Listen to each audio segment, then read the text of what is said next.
Let us give our love and prayer to for the soul of to Rana. Lord, una sa tanan, nagapasalamat ko sa subong adlaw, sa good weather nga ginahatag mo sa amon.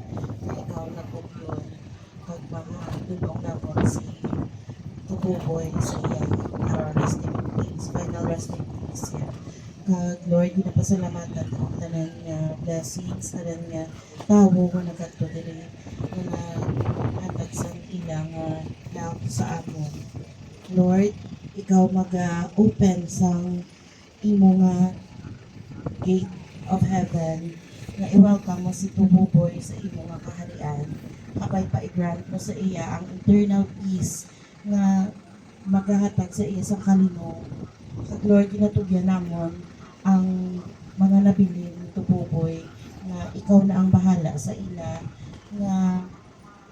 nga mabato nila ang kay Tumuboy nga diri lang gid siya asta kagabay pa sa adlaw-adlaw nila nga pagpangabuhi day by day, ikaw gid mag-help sa ila kag ng Lord, kinatugyan gid namon si Tububoy sa imo kabalo ko, tagaan mo gid siya sang kalipay nga wala sang katapusan kag wala na sang kasakit ng Lord.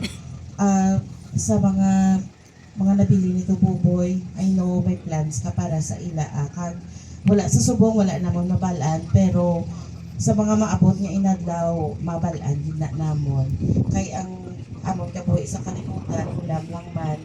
So si Tububoy asta na siya diri kung imo ini pag-uot, salamat gid sa kabuhi nga gipahula mo sa iya. In Jesus name we pray. Amen.